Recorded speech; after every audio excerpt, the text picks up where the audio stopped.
맘투맘 9번째 만남입니다. 오늘의 주제는 남편과 의견이 다를 때입니다. 지난번 8과에서는 우리 가족이 서로 다른 것이 은혜라고 나누었습니다. 은혜의 공동체를 위해 우리 가족 안에 어떤 이해와 존중이 있어야 하는지 지혜를 얻는 시간이었습니다.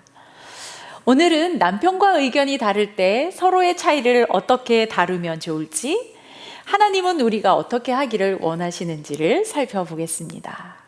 오늘의 이야기는 첫 번째, 부부의 차이를 다루는 건강한 토대에 대해서 살펴봅니다.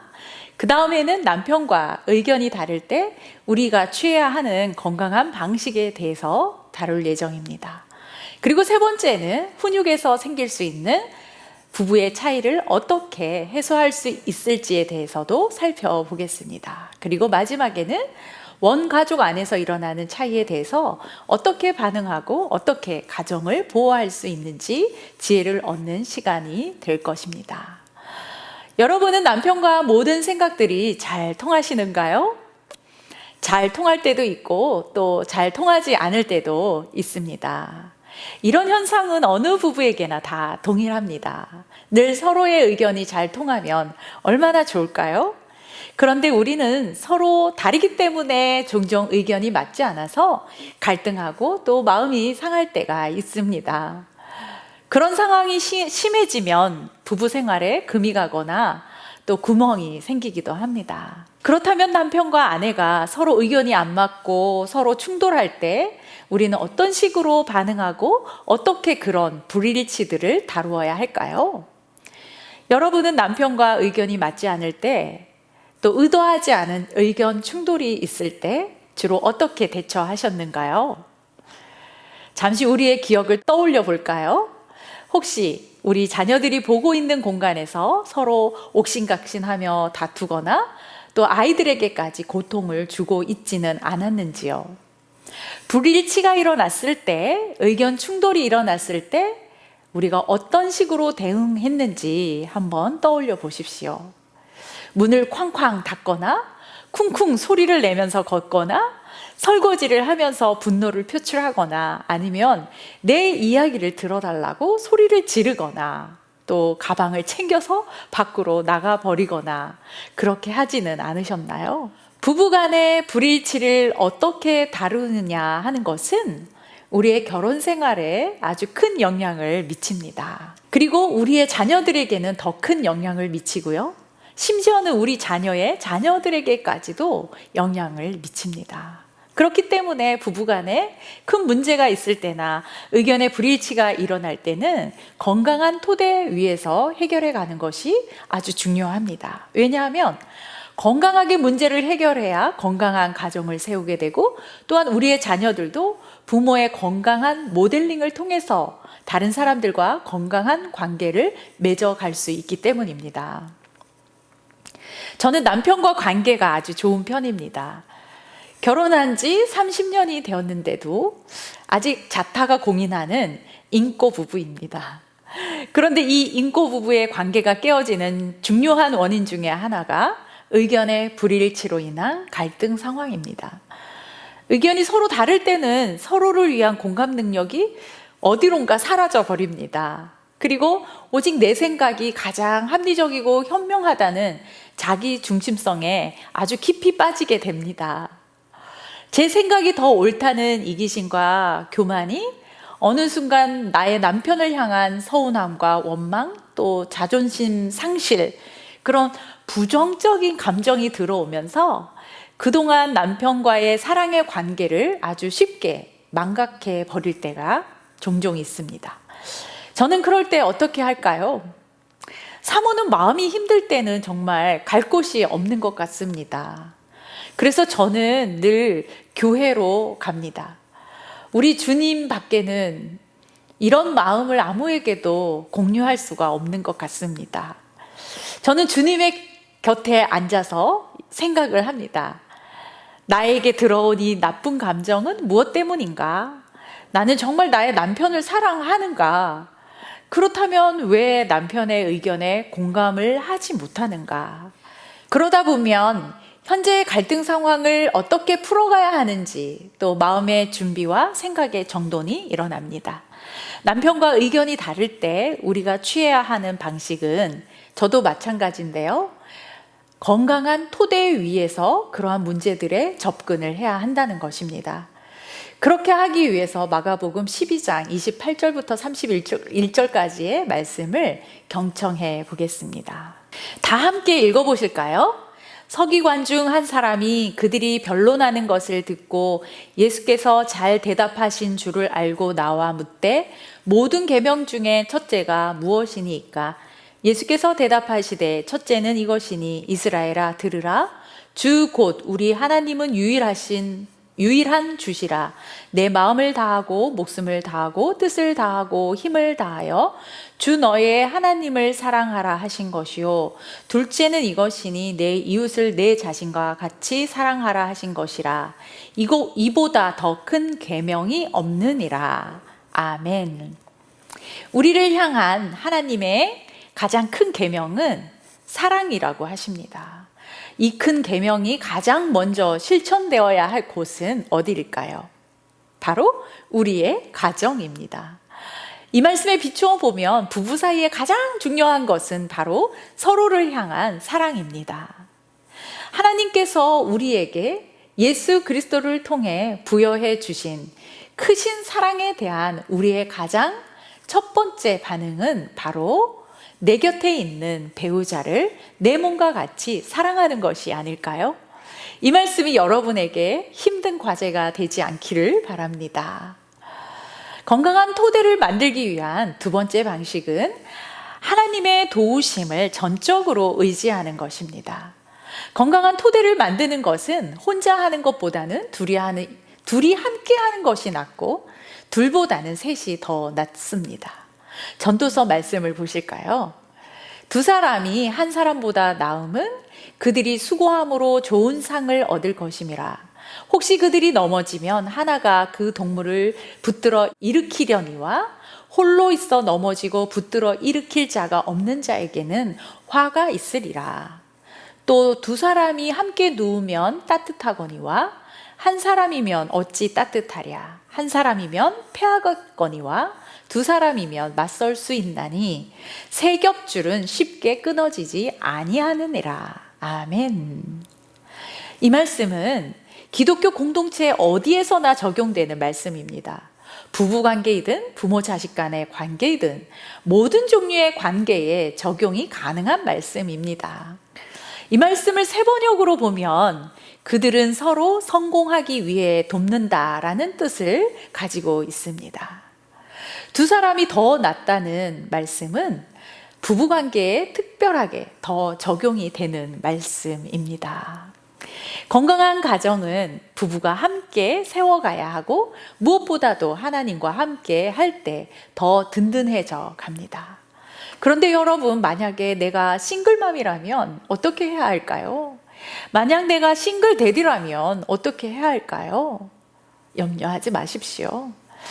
진정으로 우리가 하나님을 의뢰한다면 하나님께서 우리의 부족한 부분을 책임져 주시고 함께 하심으로 건강한 토대로 인도해 주실 줄 믿습니다. 세 번째 방식은 건강한 차이는 건강한 관계에 뿌리를 내린다는 것을 기억해야 합니다. 우리의 결혼 생활은 어떤가요? 건강한 관계에 뿌리를 내리고 있는가요? 결혼 생활에서 절대 하지 말아야 하는 것들에 주의하면서 살고 계신가요? 남편이 집안 사정을 잘 모른다고 무시하고 있지는 않은가요? 아니면 내가 남편보다 더 옳고 더 잘하고 있다고 생각하면서 남편과 경쟁하는 마음으로 살고 있지는 않은가요? 남편과 아내의 의견이 서로 다를 때 건강하게 해결할 수 있는 비결은 서로가 건강한 관계를 맺고 있을 때 가능합니다. 남편과의 올바른 관계를 통해 가정생활의 건강한 토대를 만들어 가시길 축복합니다. 그렇다면 이제 남편과 의견이 다를 때 어떻게 해야 할까요? 첫째는 남편과 의견이 다르다고 해서 그것을 두려워하지 마십시오. 의견이 다르다는 것은 두 사람이 온전하고 건강한 존재라는 것을 의미합니다. 개개인의 의견이 다른 것은 정상입니다. 둘째는요, 남편과 의견이 다를 때 그 갈등을 묻어두거나 회피하려고 하지 말라는 겁니다. 갈등이 생겼을 때 갈등을 묻어두거나 회피하게 되면 그것으로 인해서 오히려 원하지 않는 상황에 부딪힐 수 있기 때문입니다. 또 그렇다고 해서 무조건 갈등을 수면 위로 올려서 남편을 향해 비난을 하거나 빈정거리는 것으로 대응하는 것은 건강한 방법이 아닙니다. 갈등의 상황을 잘 해석하고 적절한 타이밍을 가지고 기회를 만드는 것이 필요합니다. 세 번째는 남편과 의견이 다를 때 자녀에게 보여주고 싶은 모델이 무엇인지를 항상 고려하는 겁니다. 왜냐하면 우리는 자녀에게 삶의 모델이 되기 때문입니다.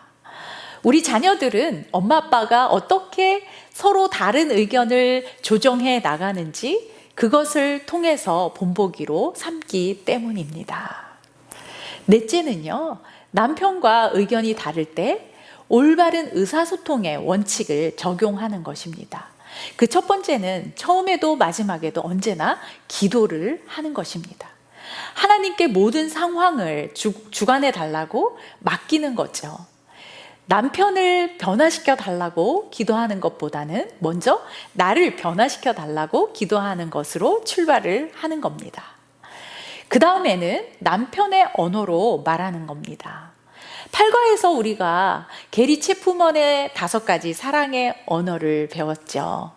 거기에서처럼 남편이 쓰는 사랑의 언어를 발견하고 그의 언어로 사랑을 표현하는 것이 좋습니다. 사랑의 언어에는 어떤 말이 있는지 기억이 나시죠? 인정하는 말, 스킨십, 봉사, 또 함께하는 시간, 선물이 있었습니다. 그리고 세 번째는 말하기에 적절한 시간을 정하는 것입니다. 남편이 실수한 것이 있을 때 그것을 그때그때 일일이 지적해서 비판하기보다는 서로가 진지하게 이야기할 수 있는 시간을 정해놓고 여유롭게 풀어가는 것이 도움이 될 것입니다. 서로에게 적절한 타이밍이 언제인지를 살펴보셔야 합니다. 예를 들면 아이들을 재워놓고 늦은 시간에 차를 한 잔 마시면서 거실에서 대화를 할 수도 있겠지요.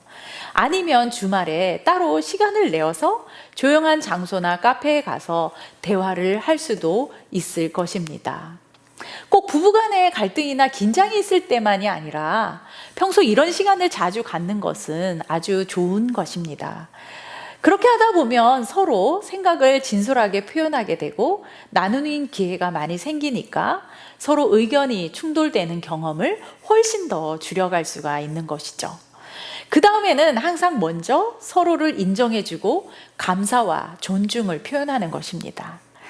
남편들은 아내가 멋있다고 하거나 또 지혜롭다고 하거나 존경한다고 표현하거나 열심히 일한다고 말할 때 좋아하는 경향이 있습니다. 남편이 집안에서 하는 일을 당연하다고 여기지 않고 칭찬해 주는 것은, 감사를 표현하는 것은 정말 지혜로운 반응입니다. 또 남편이 아이들과 같이 시간을 보내주었다면 아내가 그것에 대해서 고마움을 표현하는 것도 남편에게는 아주 중요한 의미가 됩니다. 여러분, 그렇게 하고 계시나요? 물론 자기 자녀와 놀아주는 것은 어쩌면 당연히 해야 할 일이죠. 그러나 우리들의 남편은 칭찬을 통해서 아내가 나를 사랑한다는 것을 느끼는 경우가 많습니다. 칭찬에 인색하지 않는 아내가 되시기 바랍니다. 그리고 남편들은 칭찬을 받으면 그 칭찬받은 일에 대해서 더 잘하려고 노력을 하기도 됩니다. 그렇다고 해서 남편을 길들이기 위한 방법으로 칭찬을 사용하는 것은 안 되겠죠? 우리의 목적은 남편의 마음을 즐겁게 하고 행복하게 하기 위한 것이죠. 사랑하기 위한 것이지 결코 길들이기 위함이 아니라는 것도 기억해 주시기를 바랍니다. 5번째는 나 중심의 표현을 사용하고 너 중심의 책망을 피하는 것입니다. 유 메시지가 아니라 아이 메시지로 이야기하는 것이죠. 만약 남편한테 정말 실망했거나 섭섭한 것이 있다면 우리는 남편을 향해서 뭐라고 말하고 싶으신가요? 당신은 정말 이기적이야.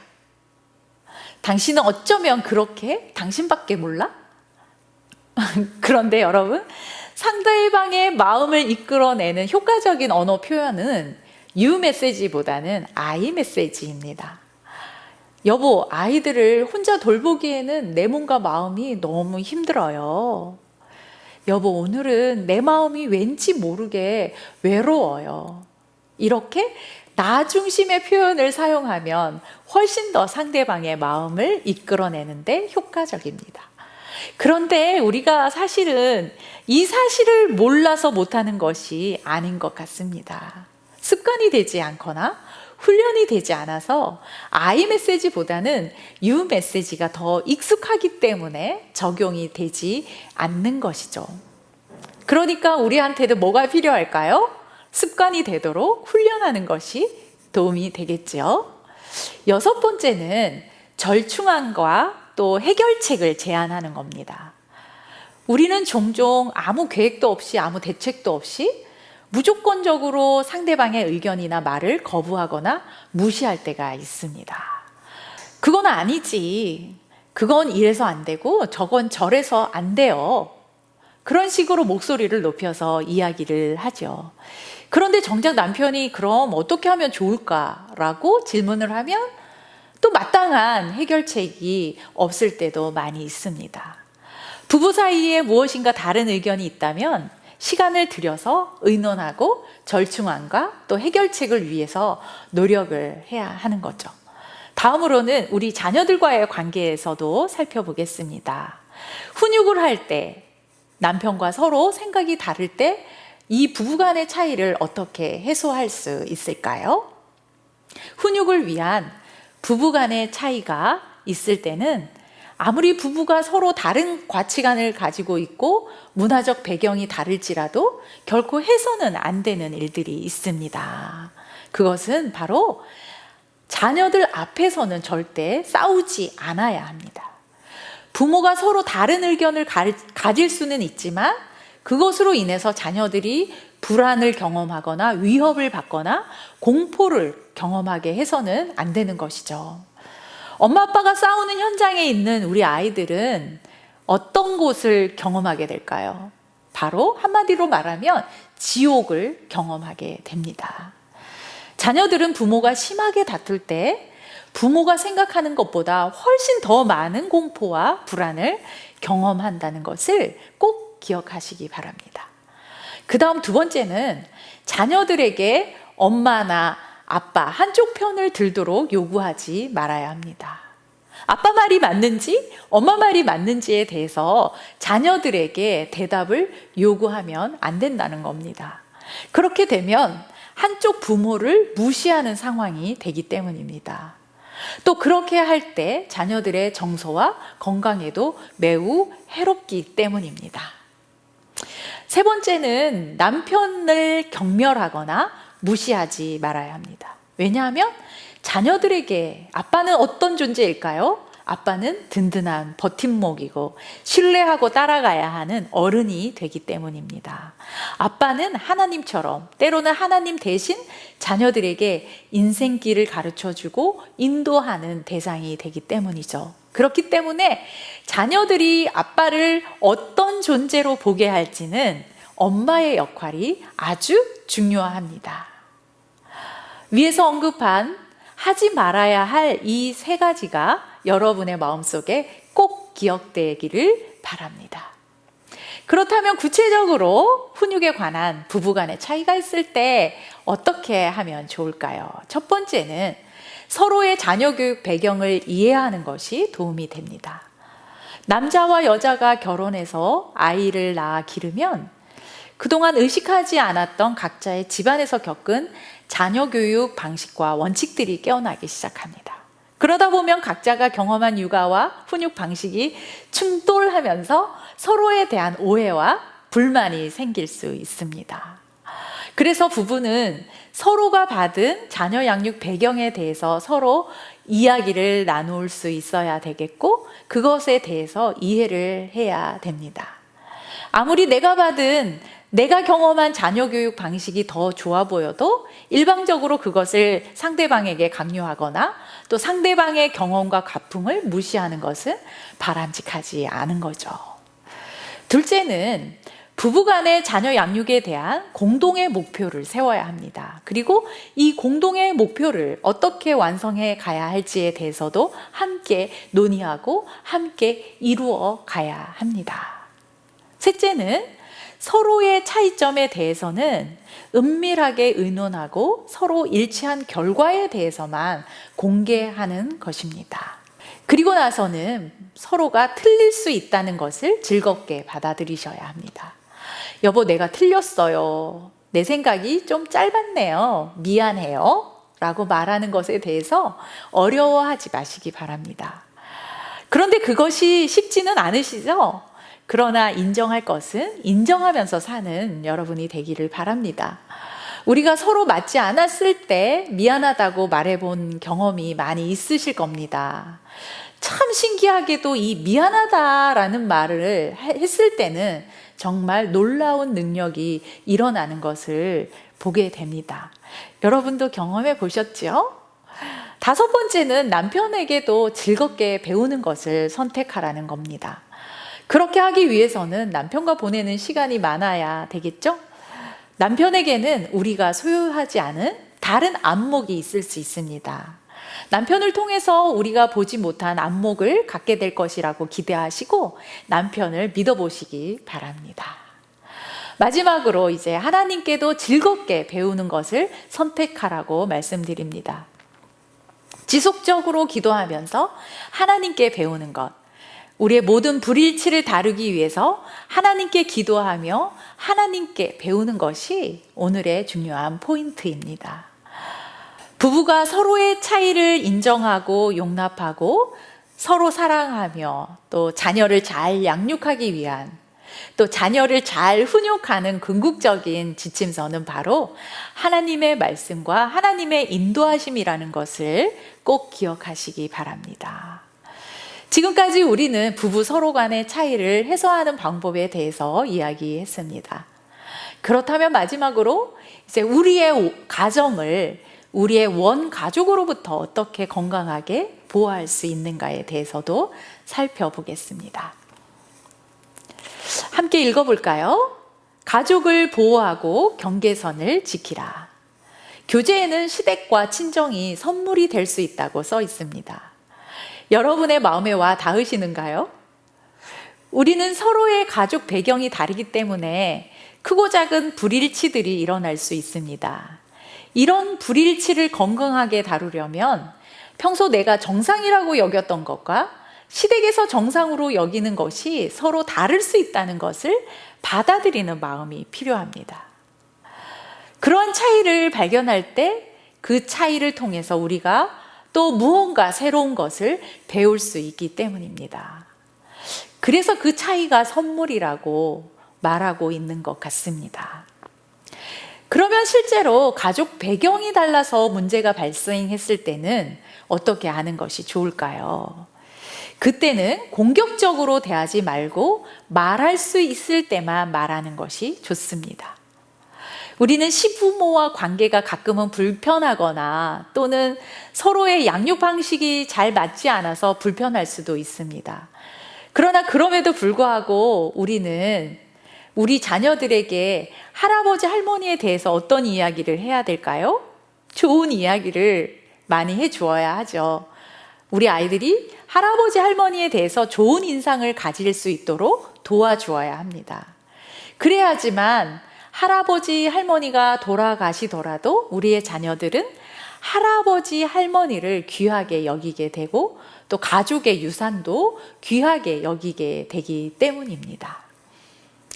원가족 안에서 문제가 발생했을 때는 서로의 차이점을 이해하려고 애써야 하겠고 또 서로의 관점에 대해서도 이해해야 합니다. 언젠가는, 왜냐하면 우리도 시어머니가 될 수 있고 장모도 될 수도 있기 때문입니다. 그리고 시댁과의 관계에서 문제가 발생했을 때는 내가 느끼는 감정에 대해서 남편과 나눌 수 있어야 합니다. 부부간의 관계가 최우선이기 때문입니다. 시댁과의 관계에 있어서 문제가 발생한 것이 부부관계에 해로 영향을 미치지 않도록 노력을 해야 되는 거죠. 그 다음은 각자의 원가족과 소통이 잘 되도록 노력을 해야 됩니다. 그렇게 하기 위해서는 남편과 아내가 이 원가족 사이에서 지혜로운 중간자 역할을 감당할 수 있어야 합니다. 저도 결혼한 지 30년의 시간이 흐르고 있는데요. 이렇게 원가족 간의 평화를 이루는 것은 정말 고도의 지혜가 필요하다는 것을 느끼며 살고 있습니다. 때로는 희생해야 되는 부분도 많이 있고요. 또 인내해야 되는 부분들도 많이 있는 것 같습니다. 마지막으로는 이제 사랑의 법을 실천하시기 바랍니다. 교재에 있는 것처럼 먼저 사랑을 행하고 나중에 느끼라는 이 원리를 기억하면 좋을 것 같습니다. 가족도 사랑을 실천해야 하는 이유시기 때문입니다. 먼저 가족에게 사랑의 방식을 보여주면 우리는 가족과의 관계가 새로워지는 것을 경험하게 될 것입니다. 왜냐하면 우리 주님께서 명하신 사랑의 법에 순종했기 때문입니다. 이제 오늘의 주제를 마무리하겠습니다. 남편과 아내가 서로 다른 것은 당연한 것입니다. 서로의 의견이 다르다고 하여 서로를 사랑하지 않는 것이 아닙니다. 부부에게 있어서 가장 중요한 것은 건강한 토대입니다. 건강한 토대는 예수님이 주신 사랑의 법 안에서 가능하다는 것을 기억하시기 바랍니다. 그래서 한 주간 복습할 내용을 제안해 드리면, 첫째가요, 사랑의 법은 가정에서 시작된다는 것을 기억하기. 둘째는 서로의 성공을 돕기 위해서는 우리에게 하나님이 필요하다는 것을 기억하기. 그 다음 세 번째, 내가 바꿀 수 있는 유일한 사람은 오직 나뿐이라는 것을 기억하기. 넷째는 아내인 내가 남편을 온전히 사랑할 때 남편은 나의 말을 경청하게 된다는 것을 기억하기입니다. 이 네 가지를 기억하며 적용하는 한 주간이 되기를 바랍니다. 다 같이 우리 기도하고 마치겠습니다. 하나님 아버지, 감사합니다. 우리가 세상과 인생을 다르게 보지만 주께서는 우리의 다른 모습을 다 이해하시고 또한 우리 각자마다 독특한 계획을 갖고 계심을 믿습니다. 우리는 비록 서로 다르지만 주님의 한결같은 동일한 사랑을 경험하게 하옵소서. 그래서 우리 가족 모두를 주님의 사랑으로 품게 하옵소서. 우리의 배우자와 우리의 자녀들 그리고 서로의 가족들까지 사랑하게 하옵소서. 예수님의 이름으로 기도합니다. 아멘. 네, 수고하셨습니다. 이제 다음 주 10번째 만남에서는 자녀의 현실 세계를 탐색하기라는 주제를 가지고 만나도록 하겠습니다. 여러분, 한 주간도 행복하십시오. 사랑합니다.